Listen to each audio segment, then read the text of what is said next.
आप हरियाणा के किसी गांव में चले जाइए, वो लोग जो अपने अल्फाज इस्तेमाल करते हैं डेली बोलचाल की जबान में, उसमें उर्दू के अल्फाज ज्यादा हैं। इसलिए कि स्कूल जाने के बाद से जो देसी बोलचाल की जबान है उसमें से उर्दू निकल जाती है। मेरे साथ एक लड़का था, वो बार बार बोलता था मैं कती करूंगा, मैं कती नहीं जाऊंगा, मैं कती ऐसे करूंगा। बहुत दिनों सोचने के बाद मुझे समझ में आया कि वो कती कती करा, कतई का उर्दू लफ्ज, वो कती नहीं करूंगा। वो कतई जो है उर्दू का खास उर्दू का लफ्ज है, अरबी से आया है, वो लफ्ज वहां पे कती के तौर पर बैठा हुआ है। तो एक मिसाल मैं दे रहा हूं जिसमें तत्सम तद्भव का खेल है। जिस समाज में आप जी रहे हैं उस समाज में कोई रिपोर्ट पढ़ के या टीवी की रिपोर्ट देखकर आपके अंदर शिकस्त का एहसास नहीं पैदा होगा, लेकिन वही वाकयात जब आप एक कहानी में, अफसाने में पढ़ते हैं तो वो आपको इस तरह से झकझोरता है।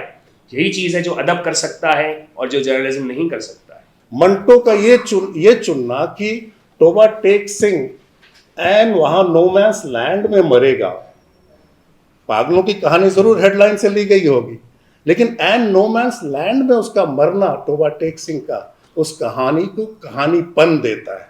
श्री मूर्ति जी की कहानियों को जब मैंने पढ़ा तो मैं वाकई दंग रह गया। और उसमें जो ऐसी चीजें आती जाती हैं, जिस फोक की बात कर रहे हैं कि मुर्दे आकर वोट दे गए, प्रजातंत्र को चोट दे गए।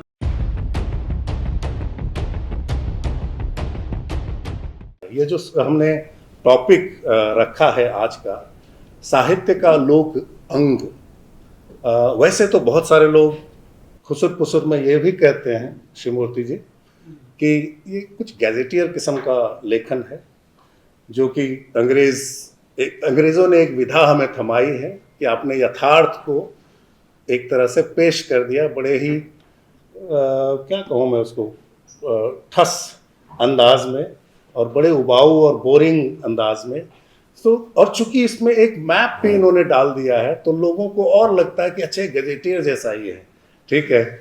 लेकिन ये गजेटियर इसीलिए नहीं है कि इसमें इंसान एक्चुअल इंसान, इनके अमेठी के आसपास के, इनके गांव के इंसान सांस ले रहे हैं अपनी, जो आधा गांव के बारे में कहा जाता था, कच्ची पक्की जिंदगी जी रहे हैं।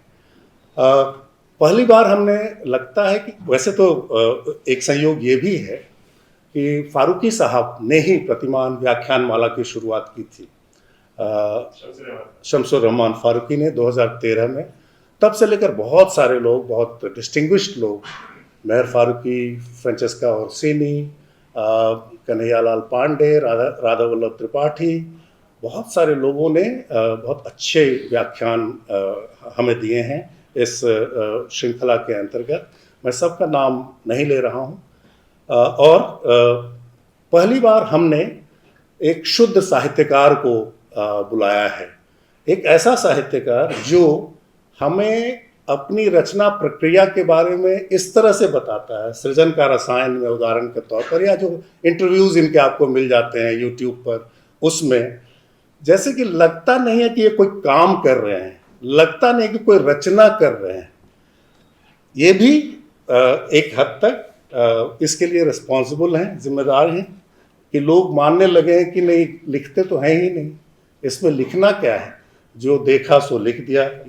ये खुद कहते हैं कि मुझे जो याद है और जो मैंने देखा है, और बहुत, लेकिन हम जानते हैं कि सिर्फ देखे को लिखना इतना आसान नहीं होता, और रचना में सिलेक्शन भी होता है। हिस्टोरियन सब कुछ नहीं लिख देता है, उसमें चुनता है ना। उदाहरण के तौर पर मंटो का ये चुनना कि टोबा टेक सिंह एन वहां नो मैंस लैंड में मरेगा, पागलों की कहानी जरूर हेडलाइन से ली गई होगी, लेकिन एन नो मैंस लैंड में उसका मरना टोबा टेक सिंह का उस कहानी को कहानीपन देता है, जो उस यथार्थ से भी का अतिक्रमण करते हुए हमें समझा देता है यथार्थ को बेहतर ढंग से, ऐसा मुझे लगता है। तो ये जो जादू है, मैंने जानबूझकर महमूद फारूकी साहब को बुलाया है इसलिए कि आमतौर पर लोग हिंदी और उर्दू के बारे में सोचते हुए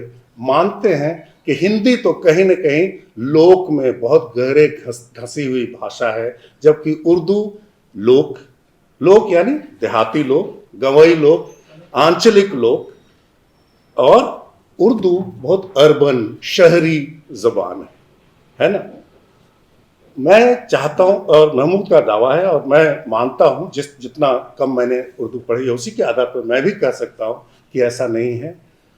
उर्दू का लोक भी उतना ही गंवई हो सकता है, उर्दू का लोक भी उतना ही गहरा है, मध्यकालीन तो है ही, और वो अभी भी सतत प्रभावान है, ऐसा नहीं कि वो। तो मैं ज़्यादा नहीं बोलूँगा, मैं हम लोग को सुनना चाहिए, ठीक है। मैं फॉर्मल परिचय भी नहीं दूंगा इनकी किताब के पीछे, और इनका एक वेबसाइट भी है शिवमूर्ति जी का, जो कि जिस पर इनका परिचय लिखा हुआ है। इनकी कहानियों पर फिल्में बन चुकी है, तो ये मशहूर लेखक तो हैं। हम लेकिन इस बार उस लोक अंग के बारे में इनसे सुनना चाहेंगे जो इनके उपन्यास को एक खास स्वरूप देता है, जो उसको गहराई देता है, जो इनके चरित्रों को, 200 से ज़्यादा चरित्रों को, उनको सिचुएट करता है, उनको उनकी अपनी कहानी कैसे गीत संगीत की कहानी से जुड़ जाती है ना। तो आप सबका बहुत बहुत शुक्रिया कि आप लोग आए। महमूद फारूकी साहब जी, आप अब आप इनके ऊपर मेरा ख्याल है, इनकी कहानियों और रचनाओं पे 72 या 76 कितने शोध हो चुके हैं? बहुत ज्यादा तो बहुत, हाँ, 100 के ऊपर PhDs और MPhil थीसिस और PhDs मिला के 100 की तादाद है। मतलब ऐसे जो हम लोगों से गैर मारूफ हो सकते हैं, लेकिन ऐसा नहीं है कि किसी भी तरह से गैर मारूफ कहे जाएंगे जिनको कोई जानता नहीं है, जिसके ऊपर 100 PhD के कार्य हो रहे हो। तो इसलिए मैं आप लोगों को पहले से ये बात जिनको नहीं मालूम बता देना चाहता था। अब आप बाकी आप बोले। तो शुरुआत हो गई, अब आप नहीं, मैं बहुत मुरीद शिवमूर्ति जी का हूँ। मैं रविकांत का बहुत शुक्रगुजार हूँ कि इन्होंने मुझे वाकफियत कराई। फ्रांसिस्का ओर्सिनी ने उस पर मुहर लगवाई। हम लोग पिछले साल लंदन गए थे नवंबर में, तो वो मिली थी, तो उन्होंने हमसे पूछा, बताया कि मैं तो गई थी, शिवमूर्ति के गांव में थी। मैंने वाक़ितन नाम नहीं सुना था इनका। फिर रविकांत से बात हुई, फिर मैंने इनकी कहानियाँ पढ़ी, और अभी नावल तो मैं आजकल पढ़ा हूँ। वो कहानियाँ ऐसी ज़बरदस्त कहानियाँ थी, ऐसा कसाव शिल्प का उसमें। और इनकी किताब पढ़ने के साथ साथ मैंने उस जमाने में कुछ दिनों आगे पीछे पढ़ी थी। पी जयमोहन एक तमिल राइटर हैं, स्टोरीज ऑफ द ट्रू। तो अभी यथार्थ की ये जो बात कर रहे थे, और स्टोरीज ऑफ द ट्रू भी जयमोहन की राइटिंग्स हैं। वो भी मुझे लगता है 30-40 साल में हिंदुस्तान में इतने कमाल का फिक्शन बहुत कम मैंने देखा सुना है जो लिखा गया है। खासतौर से जाहिर सी बात है उन जबानों में, ये बात शिवमूर्ति जी से भी मेरी हुई थी, और जयमोहन भी ये कहते हैं, वो जबानें जिनमें ट्रांसलेशन बराह रास्त होता है दूसरी हिंदुस्तानी ज़बानों से, अंग्रेज़ी के माध्यम से नहीं होता है, उन ज़बानों का साहित्य, जैसे तमिल है, यकीनन बांग्ला है, मलयालम है, उनका साहित्य कहीं ज़्यादा समृद्ध है, कहीं ज़्यादा व्यापक है, और उस मामले में भारतीय है कि उनके सूत्र एक दूसरे से कहीं ज़्यादा मिल जाते हैं। तो स्टोरीज ऑफ द ट्रू भी एक भयंकर, जिसको कहना चाहिए कि माइक्रोस्कोपिक विजन हिंदुस्तानी सोसाइटी का, गुर्बत का, कास्ट ऑपरेशन का हमारे सामने पेश करती है। और लेकिन उसमें जो कथानक वो बुनते हैं, जिस तरह की कथात्मकता है जिस तरह की, वो बड़े कमाल की है। शिवमूर्ति जी की कहानियों को जब मैंने पढ़ा तो मैं वाकई दंग रह गया। और उसमें जो ऐसी चीजें आती जाती हैं, जिस फोक की बात कर रहे हैं कि मुर्दे आकर वोट दे गए, प्रजातंत्र को चोट दे गए, उसमें ऐसी इस तरह से उसमें मुहावरे, दोहे, उक्तियां, और क्या नाम है, शेर आते हैं। अब क्या है, देखिए, ये खास तौर से उर्दू नस्र का तरीका है कि आप बात कहते कहते उसमें फिर शेर लिखते हैं, फिर बात कहते कहते शेर लिखते हैं। ये चीज़ हिंदी में उतनी नहीं है कि आप बात को कहें और बात का उद्धरण करने के लिए आप उसमें कविता की 4 लाइन लगाएं, फिर आगे बढ़ें, फिर कविता की 4 लाइन। ये खास उर्दू का तरीका है। ये तरीका शिवमूर्ति जी के यहाँ क्यों पाया जाता है, जो अपना सारा सोर्स फोक से लेना चाहते हैं, और वो क्यों उर्दू नस्र के इतना करीब है, ये एक पहले गौर करने की बात है। यथार्थ का चित्रण जो है वो बहुत मुश्किल काम है, हम सब जानते हैं। देखिए, फारूकी साहब ने इसको इस तरह से समझाया कि अलाव जल रहा है, अलाव में एक आदमी ने हाथ दिया, हाथ जल गया। हाथ के अलाव में जाने से, हाथ के जलने से और हाथ के बाहर निकलने तक एक इन्फिनिट प्रोसेसेस ऑफ फैक्ट्स हैं, इन्फिनिट फैक्ट्स हैं। उनमें से आप किन पे ड्वेल करेंगे? उस आदमी के जहन पे क्या गुजर रही है, उस पे उसका दर्द कितना है, उसकी उंगलियों के साथ क्या हुआ, उसकी जिल्द के साथ क्या हुआ, उन लम्हों में क्या गुजरा, उन लम्हों के ऊपर जेम्स जॉयस 50-60 पेज 100 पेज लिख सकता है सिर्फ उन्हीं पे, जब उसने यूलिसिस पूरी एक दिन के बारे में लिख दी। तो तो यथार्थ का चित्रण करने के लिए यथार्थ को बहुत केयरफुली पकड़ना पड़ता है कि कहां से आप लेंगे, कहां छोड़ेंगे। वरना तो एक दिन का बयान करने की, 24 घंटे का बयान करने के लिए जितना वक्त उसमें जाता है उतना पेजेस आपको लगाने पड़ेंगे, और वो भी 1 सेकंड का बयान जब आप करते हैं तो बयान 1 सेकंड से ज्यादा का है। तो 24 घंटे का बयान करने के लिए आपको 24 घंटे से ज्यादा का लेखन सामग्री दरकार है अगर आप यथार्थ बयान करने जाएंगे। तो इस मामले का चीज का कोई मतलब ही नहीं होता कि यथार्थ का चित्रण है। यथार्थ तो हमेशा सेलेक्ट करके पेश किया जा सकता है। अब उस यथार्थ को सेलेक्ट करने में और पेश करने में कितनी खूबी आप दिखा सकते हैं और कितनी महारत दिखा सकते हैं, वो बड़ी बात है। इनकी कहानियों की जो खास बात थी, और यही वजह है कि इनकी कहानियों के नाटकों के मंचन अकेले तिरिया चरित्र के और कसाई बाड़ा के हजार 1500 शोज कहानियों के हो चुके हैं, सिर्फ नाटकों के मंचन, क्योंकि वो कहानियां इस कदर नाटकीय हैं। घोर यथार्थवाद को और घोर नाटकीयता को मिलाने से जो एक बात पैदा होती है, जो किस्सा जो आपको अपने गिरफ्त में लिए हुए, जिस तरह की मंजरकशी भूख की, गरीबी की, दरिद्रता की इनकी कहानियों में है।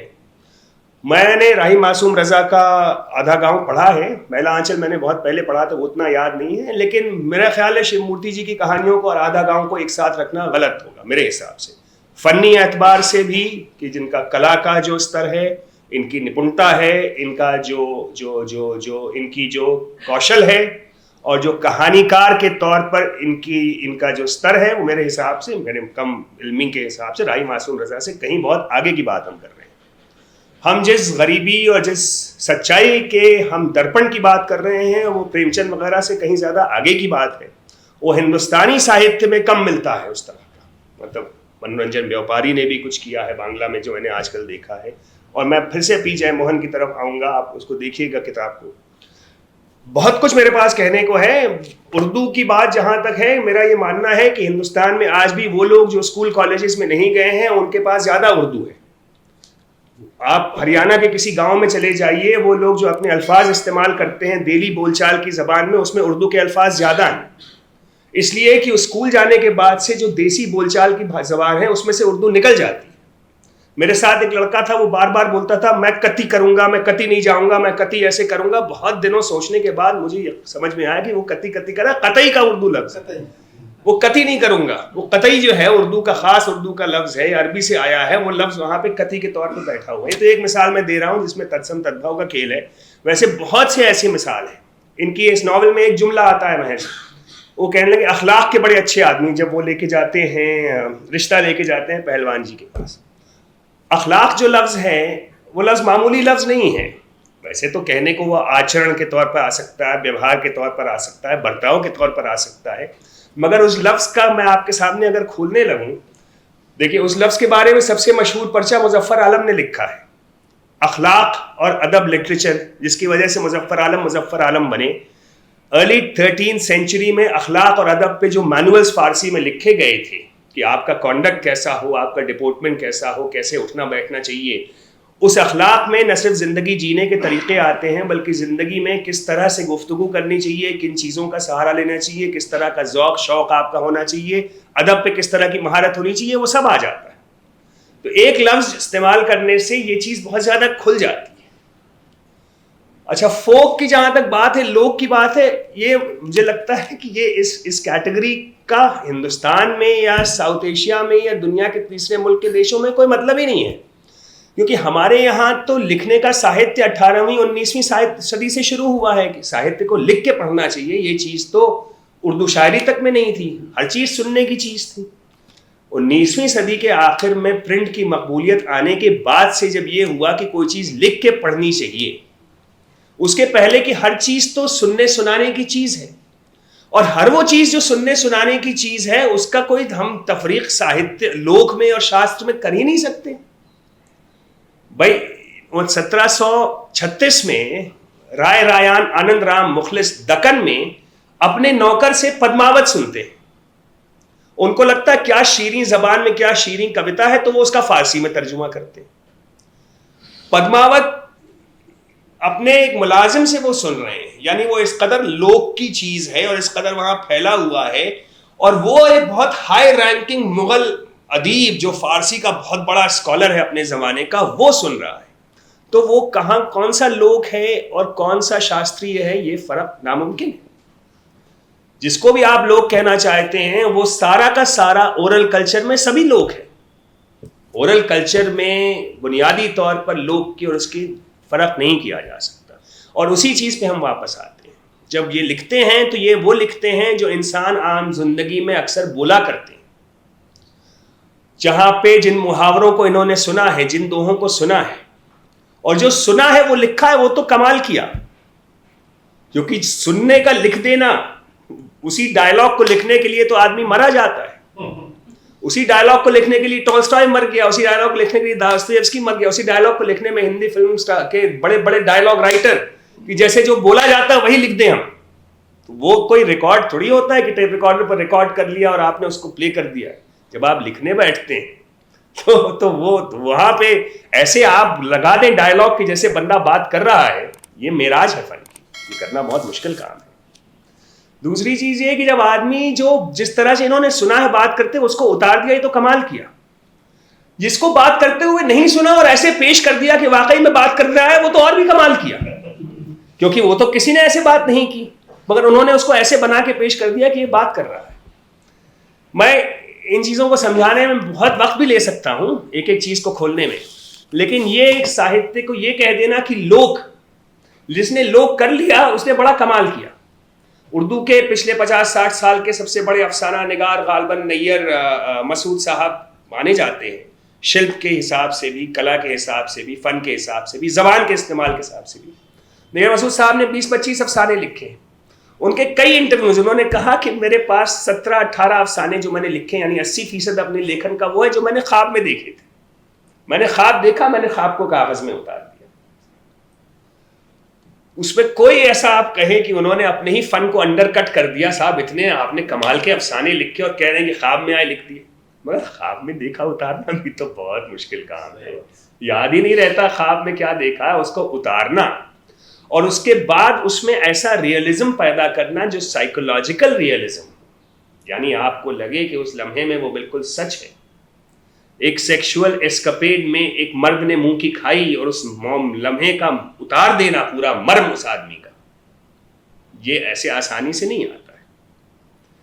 किसी औरत ने किसी जगह खड़े होकर किसी से मुंह लगाई कि वो तेरिया चरित्र जो उस कहानी है, मतलब एक तरह से आप उसका एंड एंटिसिपेट कर सकते हैं, लेकिन एंड एंटिसिपेट करने के बाद से इस कदर वो आपके अंदर एक झकझोरती है और आपके अंदर शिकस्त का एहसास पैदा करती है।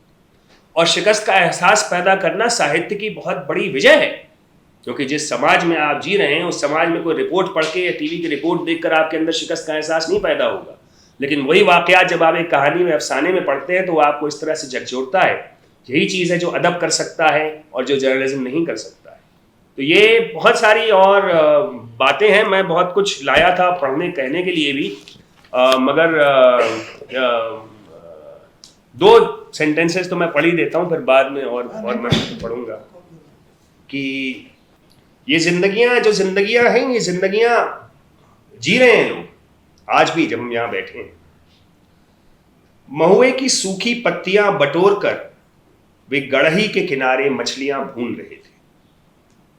दलित बस्ती के छोटे बड़े 8-10 लड़के लड़कियां 7-8 साल से लेकर साल 1.5 साल तक के दिगंबर, बड़े भाई बहनों के टेंट पर लदे नंगे अधनंगे काले कीचड़ पुते शरीर, चमकते दांत, कमर में काले धागे की करधन, चीकट बालों में बंधे बदरंग रिबन, घिसे फ्रॉक, फटे झांगिए, आग के चारों ओर गोल घेरा बनाए।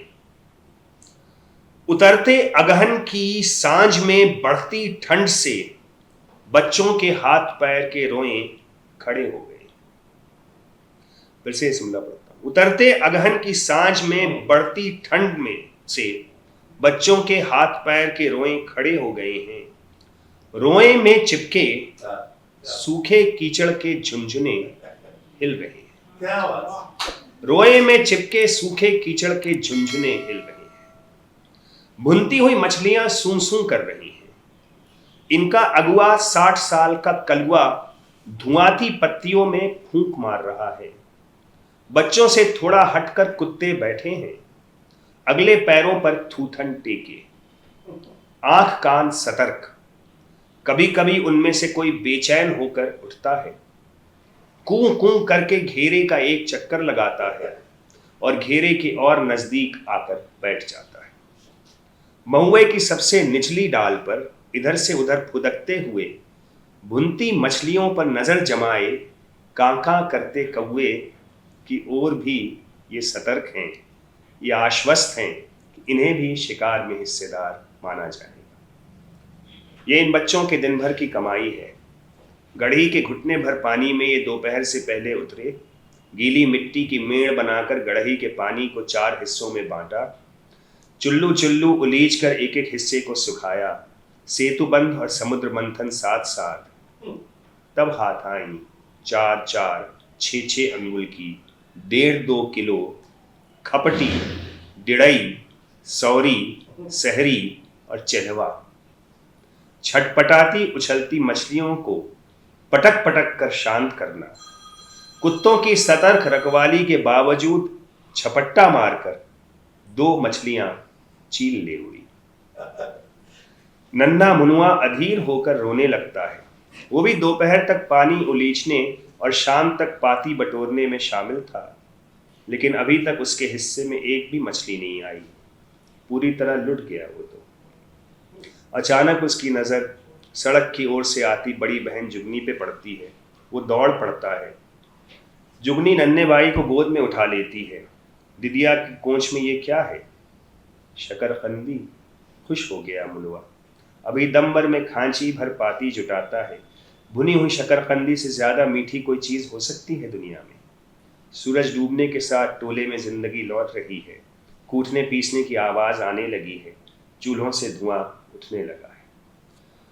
शिवमूर्ति जी की नज़र की ख़ास बात है जो फिर मुझे जयमोहन में भी नज़र आती है। जयमोहन की बहुत मशहूर एक स्टोरी है एलिफेंट डॉक्टर के नाम से।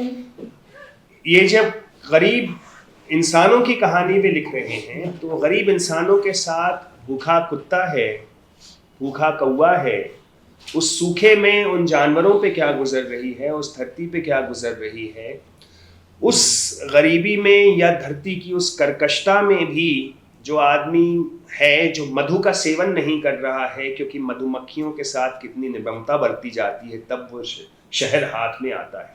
तो ये नज़र जो है ना, ये बहुत व्यापक नज़र है। ये अपने आसपास के माहौल के हर पहलू का अहाता करती है। इसमें जो नाइंसाफ़ी की गिराई है, वो नाइंसाफ़ी सिर्फ वही नहीं है जो इंसान इंसान के साथ कर रहा है, वो नाइंसाफ़ियाँ जो इंसान जानवरों के साथ या प्रकृति के साथ या प्रकृति उसके साथ जानवर उसके साथ कर रहे हैं, उन सब का अहाता है। कमाल की बात लेकिन ये है कि ये नज़र जो है, आप सिर्फ हमारे समाज की जो कठोर सच्चाइयाँ, इनको आप कह दें कि जिन्होंने जो है बहुत गरीबी का material culture, material deprivation, hunger, food, objects, clothes, हर चीज़ का वो करना बहुत मुश्किल काम है। वो भी बड़े बड़े लोग आए, नहीं कर पाए। लेकिन उन कहानियों को जिसमें इस कदर क्रूरता इतना रोचक और पठनीय बना देना, ये बड़े कमाल की बात है। ऐसा किस्से उसमें बनना और निभोना, क्योंकि सिर्फ एक तरफ ये है, दूसरी तरफ ये भी है, टोपी बलवा पियासा चला जाए, हमरा लागे दुई गगरी। दुई गगरी आप लोग समझ रहे होंगे, किसी औरत के पास 2 गगरियां क्या होती हैं। तो वो भी है, ये भी है। जिंदगी का हर रस, जिंदगी के लुत्फ, शादी ब्याह के गालियां देना, शादी ब्याह में एक दूसरे से मुकाबला करना, मोहब्बत, थिएटर, गाने वाले। जब इन्होंने बताया था खुद ये बचपन में इनकी जो ज़िंदगी गुजरी, जिस तरह से ज़िंदगी गुजारी, जहाँ से सीखा इन्होंने, एक तरह से मुझे कुछ वो मैक्सिम गोर्की की याद दिलाता है। बचपन में पिताजी का संन्यास ले लेना, स्कूल छोड़ना, मार खाना, सेक्स की दवाइयाँ बेचने वालों के साथ मजमा लगाना, बीड़ी फैक्ट्री में काम करना। तो जैसे गोर्की कहता है माई यूनिवर्सिटीज़, तो उनकी भी यूनिवर्सिटी वही रही। और मगर साथ में रिश्तेदार थे, मामा के बेटे थे जो बहुत गाने गाते थे, बहुत ज़्यादा उनको फोक गाने याद थे, बांसुरी बजाते थे, बहुत प्रेम में ज़िंदगी एक तरह से ख़ुद को उन्होंने बर्बाद कर दिया या प्रेम ने उन्हें बर्बाद कर दिया, फिर सरकारी नौकरी का मिलना इत्तेफाकन, तो वो ये ज़िंदगी अपने आप में बहुत दिलचस्प है। और इस ज़िंदगी ने जो अक्स किया, ख़ास तौर से जिस तरह का इन्होंने भरी हुई हैं इनकी कहानियाँ, कॉन्टेक्चुअलिटी से, रेफरेंशियलिटी से, अलग तरह के साहित्य से, तमाम तरह के साहित्य से, कि एक आदमी है जो गांव में रहता है और एक्टर बनना चाहता है, और वो किसी का वो कहता है, अरे टूटी मड़ैया के हम है राजा, करीला गुजार थोरे माँ, तोर मन लागे न लागे पतर की, मोन मन लागल तोरे माँ। तो वो बादशाह है, अपने वक्सा के जंगल में रहता है, उसको किसी चीज़ से मतलब नहीं है, वो एक्टिंग करना चाहता है, और उसकी फिर एक्टिंग के साथ क्या क्या चीज़ें जुड़ी हुई हैं, थिएटर की, संगीत की, नाटक की, शायरी की।